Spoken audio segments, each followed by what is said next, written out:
नमस्कार दोस्तों, एग्रीटेक गुरुजी YouTube channel में आपका स्वागत है। मैं हूं आपका दोस्त सुरेश जाट।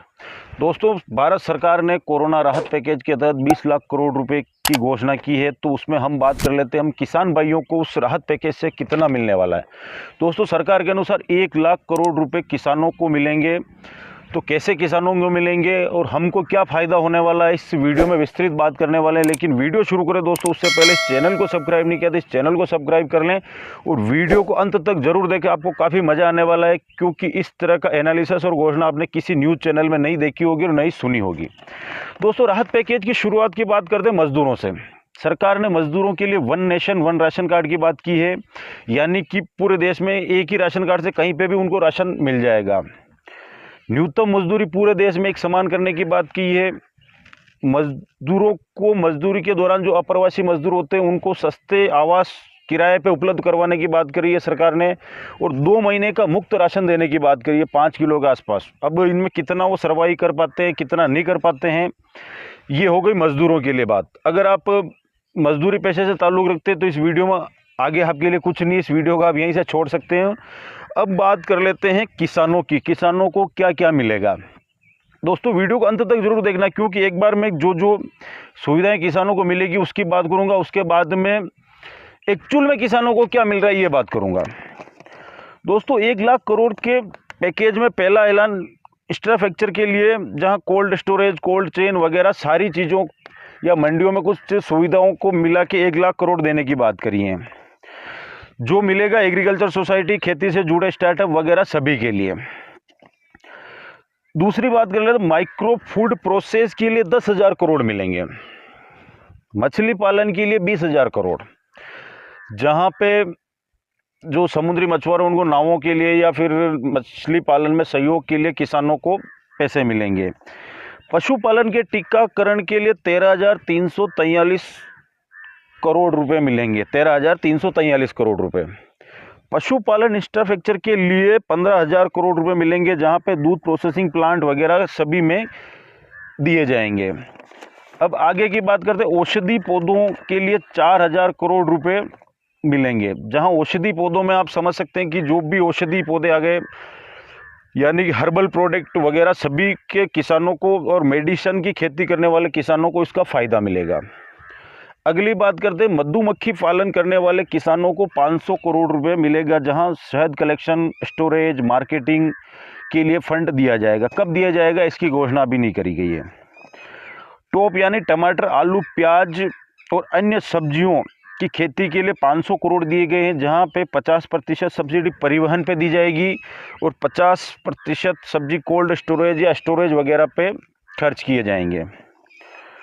और आवश्यक वस्तु अधिनियम में बदलाव किया है, यानी कि अब आप कोई भी स्टॉक किसान कर सकता है, कितनी भी टाइम तक उस स्टॉक लिमिट गवर्नमेंट ने हटा ली, यानी कि जो भी आप भंडारण करना चाहते हो कर सकते हैं। लेकिन आप जानते हैं कि किसान कहाँ भंडारण करते हैं, भंडारण तो बड़े व्यापारी करते हैं, और शायद फ़ायदा मिलेगा तो उन्हीं को मिलेगा। अगला पॉइंट आता है एग्रीकल्चर मार्केटिंग रिफॉर्म। फसल की अच्छी कीमत मिले बेचने के लिए तो वो किसी भी राज्य में जाके बेच सकता है। इसके लिए ई ट्रेडिंग वगैरह प्लेटफॉर्म भी शुरू किए जाएंगे। दोस्तों, ऐसा तो है नहीं राजस्थान में गेहूँ 1800 बिक रहा है और दिल्ली जाके आप 5,000 में बेच देंगे। लगभग गेहूँ की समान ही कीमत मिल रही है। और किसान कानून में एक बदलाव किया गया है कि किसान अपनी बुआई के समय फसल की कीमत का अनुमान लगा सकता है, यानी कि किसान को क्या बुआई करनी, वो फसल की बुआई करते समय उसको अनुमान लग जाएगा। अब आप मेरी बात मान के चलिए कि जिन किसानों को चावल की खेती करनी है, उनको अनुमान लग जाता है कि चावल की बुआई तो हम कर रहे हैं, लेकिन अगले साल चावल की कीमतें काफ़ी कम रहेगी, तो क्या वो चावल लगाना छोड़ थोड़ी ना देंगे, उनको तो चावल ही लगाना वहाँ पे। दोस्तों, ये तो हो गई घोषणा है। अब करते हैं काम की बात। दोस्तों, एक चीज़ आपको मैं बता दूं कि जितनी भी ये घोषणाएं हुई है उनमें ज़्यादातर तो ये बजट में घोषणा कर दी गई थी, और इनके बहुत सी स्कीमों के पैसे भी अलॉट कर दिए गए थे। अब कुल मिला के 10 से 11 योजनाएं किसानों के लिए लेके आए हैं ये, और इनमें सीधा किसानों को फायदा मिलता हुआ मेरे को एक ही योजना में नहीं दिखा। यानी कि आप किसानों को लोन दे रहे हैं एक प्रकार से। सिर्फ टीकाकरण की बात छोड़ दी जाए पशुओं के लिए, और वो टीकाकरण लगभग हर साल ही होता है। और इसमें भी बताया गया कि 1.5 करोड़ पशुओं को लगभग टीके लग चुके हैं और बाकी आने वाले समय में टीके लगाए जाएंगे। टीकाकरण को छोड़ के किसानों के लिए इस योजना में कुछ नहीं, सीधा आपको एक प्रकार से लोन दिया जाएगा और लोन वापस चुकाना भी पड़ेगा। और जहाँ तक आप किसान भाई आप समझते होंगे, किसानों को लोन नहीं चाहिए, अपनी फसलों की कीमतें चाहिए।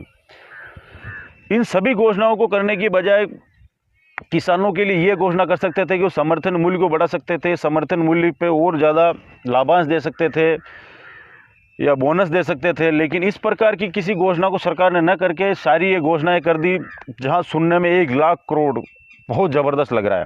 टीकाकरण ही आपको मुफ्त में मिल रहा है या किसानों के फ़ायदेमंद लग रहा है। बाकी इसमें जैसे कि सोसाइटी आ गई, फूड प्रोसेसिंग प्लांट हो गए, कोल्ड स्टोरेज प्लांट हो गए, ये कितने किसानों ने लगा रखे हैं। या मध्यम और छोटे किसान इन food processing plant, cold storage को लगा सकते हैं क्या? मेरे हिसाब से नहीं लगा सकते हैं। दोस्तों, एक बहुत ही मज़ेदार आंकड़ा आपको मैं सुनाने वाला हूँ। सरकार ने कहा है कि मार्च और अप्रैल के महीने 86,600 करोड़ रुपए का लोन किसानों को दे दिया गया है। सुनने में बहुत ही ज़बरदस्त आंकड़ा लगता है, 86,600 करोड़ रुपए। अब आप ये मान के चलिए कि ये 63 लाख किसानों को दिया गया है। अगर एक एवरेज आप पर किसान की निकालेंगे तो 13,746 रुपये के आसपास आंकड़ा आएगा। यानी कि एक किसान को 13,000 रुपये का लोन दिया गया। कहाँ 86,000 करोड़ सुनने में लग रहा, अब 13,000 है ना, मज़ेदार आंकड़ा। इससे भी एक मज़ेदार आंकड़ा मैं और बताता हूँ। मुद्रा शिशु लोन के लिए 50,000 तक का लोन होता है और 1,500 करोड़ की राहत मिलेगी इसमें 3 करोड़ लोगों को। यानी कि एक किसान के पास 500 रुपये की राहत। क्या राहत दे रहे हैं, क्या राहत दी जा रही किसानों को? सुनने में तो हजारों करोड़ के आंकड़े बहुत बढ़िया लगते हैं, लेकिन किसानों को क्या मिल रहा है ये बात मेरे को अभी तक समझ में ही नहीं आई। कुल मिला के यही है 1 लाख करोड़ रुपए का पैकेज। तो ये तो हो गई आंकड़ों की बात। अब बात करते हैं उन मजदूर भाइयों की जो खेतों में मजदूरी करते हुए अपने गांव के लिए भूखे पैदल चल पड़े। उन मजदूरों की जो मजदूरी छीनी गई, क्या सरकार उन मजदूरों की मजदूरी देने का कार्य कर रही है? जो पैदल हजारों किलोमीटर, सैकड़ों किलोमीटर पैदल चले, रास्ते में ट्रेन के नीचे आए, बसों के नीचे आए, भूखे सोए, जितने तस्वीरें आपने देखी होगी, जितने वीडियो आपने देखे होंगे, शायद आपने उतना नोटिस नहीं किया। एक बार उन वीडियो गहराई से देखिए। हजारों किलोमीटर वो मजदूर चल के जा रहा है। क्या उसकी मजबूरी रही होगी, फिर ही चल रहा होगा? क्या गवर्नमेंट उन मजदूरों के बारे में सोचा कि उनको कोई अतिरिक्त सहायता दी जाए?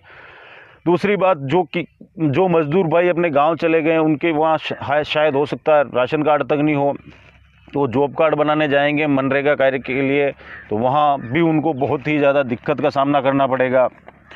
या फिर उन किसान भाइयों के बारे में किसी ने सोचा जिन्होंने सब्जियों वगैरह की खेती कर रखी थी बाज़ार में बेचने के लिए? कितने ही वीडियो, कितनी ही तस्वीर आपने देखी होगी कि खेतों में फसलें सड़ रही है, उनको सब्जियों को वो नहीं तोड़ रहे हैं, उन सब्जियों को बाज़ार नहीं ले जा पा रहे हैं, या फिर पशुओं को खिलाने पर मजबूर हैं। क्या आपने उन किसानों की उस वास्तविक सब्जी या कोई भी फसल लगाने की लागत का अनुमान लगाया है? या उन किसानों के बारे में आपने सोचा है कि जिन किसानों की सब्जियां खराब हो गई उनको भी कुछ मुआवजे के रूप में दिया जाए, या फिर ऐसा कोई राहत पैकेज उनके लिए सीधा दिया जाए? मैं कोई इकोनॉमिस्ट नहीं हूँ, कोई इस क्षेत्र का ज्ञाता नहीं हूँ, लेकिन इतना मुझे पता है कि मैं किसान हूँ। मैं कल से परसों से इस राहत पैकेज को देख रहा था, समझ रहा था कि आखिर हम किसान भाइयों के लिए क्या मिल रहा है। क्या एक जुमला मिल रहा है या फिर कोई वास्तव में राहत मिल रही है? तो थे जो मैंने कुछ आंकड़े बताए। हो सकता है कि मेरे आंकड़े बताने में कहीं कोई चूक हो गई हो, क्योंकि किसानों को आंकड़े कहाँ समझ में आते हैं। किसानों को तो सुनने में लाख करोड़, 1,000 करोड़, 1,500 करोड़ बहुत ही बढ़िया लगते हैं, लेकिन जब ज़मीनी हकीकत धरातल पे आते हैं तो कितने किसानों तक ये चीज़ें आती है, ये देखने वाली बात होगी। जहाँ किसान क्रेडिट कार्ड बनाने की बात की है, ऐसी बहुत सी योजनाएं किसानों के लिए है। अगर वो सारी योजना छोड़ो, आधी योजनाएं भी किसान भाइयों के लिए और मजदूर भाइयों के लिए आ जाती तो देश में आज जो प्लान हो रहा है, इतना इधर से उधर जा रहे हैं, किसानों की हालतें ख़राब है। आपको पता है गवर्नमेंट के समर्थन मूल्य में कितनी चीज़ें तुलती हैं? बहुत सी जगह बहुत से समर्थन मूल्य के केंद्रों पर मैंने देखा कि बहुत सी फसलों की खरीदी चालू नहीं हो पाती है। आज 1935-30 रुपये के आसपास गेहूं का समर्थन मूल्य गवर्नमेंट दे रही है, और मेरे गांव की बात करूं 80% किसानों ने 1600 रुपये के आसपास के भाव से गेहूं बेच दिए। आसपास के जो साहूकार वगैरह आके ले गए। क्या उन किसानों को सरकार मुआवजा देगी? क्या इस राहत पैकेज में उन किसान भाइयों के लिए किसी प्रकार की राहत की बात की गई है? दोस्तों, ये आंकड़ों की राजनीति न तो हमें समझ में आएगी, और किसानों का काम है सिर्फ खेती करना। अगर आपको लगता है कि इस लाख करोड़ के पैकेज से आपको कोई फ़ायदा मिला तो कमेंट करके बताइए। हाँ, मधुमक्खी पालन, मछली पालन, इन दोनों क्षेत्र में मेरे को लगता है कि कुछ अच्छा पैकेज है। जो किसान भाई लोन लेके इस मधुमक्खी पालन या मछली पालन के कार्य को करना चाहते हैं वो शायद कर सकते हैं। बाकी तो मेरे हिसाब से 1 लाख करोड़ सिर्फ जुमला ही है। पैकेज देना होता तो सीधे किसानों को मिलता, फसलों का समर्थन मूल्य बढ़ाया जाता, या किसानों को किसी अन्य प्रकार की रियायतें दी जाती। अभी जैसे कि बरसात के बाद फसलों का सीजन चलने वाला, तो वहाँ खाद बीज में कुछ रियायतें दिया जाती, या उनको बीज सस्ते कीमत में उपलब्ध करवाया जाता। तो मैं समझता है किसानों के लिए राहत की बात होती है। और दूसरी बात, आपको इस राहत पैकेज से क्या फ़ायदा आपको लगता है कि आपको मिला, ये बात आप कमेंट करके बताना मेरे को ना भूलें। मिलता हूँ दोस्तों बहुत ही जल्दी एक नए वीडियो में। जब तक के लिए जय जवान जय किसान। घर पे रहिए, सुरक्षित रहिए, परिवार को सुरक्षित रखिए।